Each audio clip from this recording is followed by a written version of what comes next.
କନ୍ଧମାଳ ଜିଲ୍ଲା କୋଟଗଡ଼ ବ୍ଲକ ଏକ ଉପାନ୍ତ ଅଞ୍ଚଳ ଅଟେ।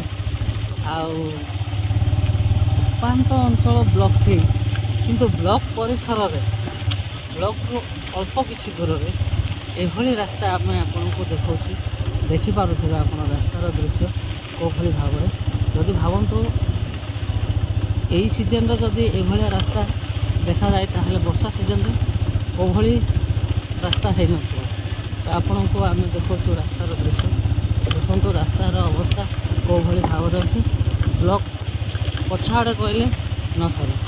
ତ ମୋର ବ୍ଲକ ପ୍ରଶାସନକୁ ଗୋଟିଏ ରିକ୍ୱେଷ୍ଟେଡ଼ ଯେ ଏଭଳିଆ ବ୍ଲକ ଯଦି କୋଟଗଡ଼ ବ୍ଲକ ପଛଆଡ଼େ ଯଦି ଏଭଳିଆ ରାସ୍ତା ଯଦି ଦେଖିବାକୁ ମିଳେ ତାହେଲେ ଉପାନ୍ତ ଅଞ୍ଚଳମାନଙ୍କୁ କେଉଁଭଳି ରାସ୍ତା ନଥିବ।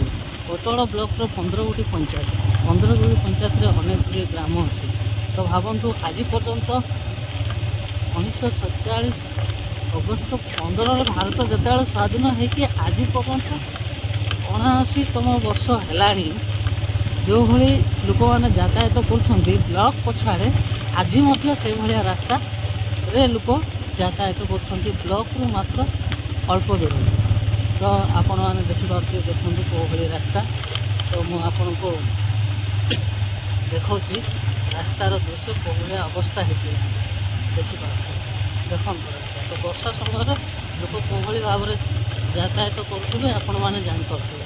ବଡ଼ ବଡ଼ ଖାଲ ଅଛି, ଆପଣମାନେ ଦେଖିପାରୁଥିବେ। ଖାଲଟାକୁ ଦେଖାଉଥିବେ, ଏତେ ବଡ଼ ବଡ଼ ଖାଲରେ ଆପଣମାନେ ଦେଖନ୍ତୁ ଖାଲ ପାଣି ବହୁତ ବର୍ଷ ସମୟରେ ଜମା ହେଇ ତାହେଲେ ଆଉ ଜଣେ ଯଦି ଯାନବାହନ ଯିବ ବାଇକ୍ ଧରିକି ଯିବ ତାହେଲେ ତାକୁ ପାଣି ବାଜିବାର ସମ୍ଭାବନା ଅଛି। ଦେଖିପାରୁଥିବେ ଦେଖନ୍ତୁ କେତେ ବଡ଼ ବ୍ଲକର ମାତ୍ର ଅଳ୍ପ ଦୂରରେ ମାତ୍ର 1 କିଲୋମିଟର ବି ହଉ ବ୍ଲକ ପଛଆଡ଼େ ଏଭଳିଆ ଗାତ ଗୁଡ଼ାକ ଆପଣଙ୍କୁ ଦେଖିବାକୁ ମିଳିବ। ଦେଖନ୍ତୁ କେଉଁଭଳି ରାସ୍ତାରେ ଲୋକମାନେ ଯାତାୟାତ କରୁଛନ୍ତି ବ୍ଲକ ପଛଆଡ଼େ କହିଲେ ନ ସରେ।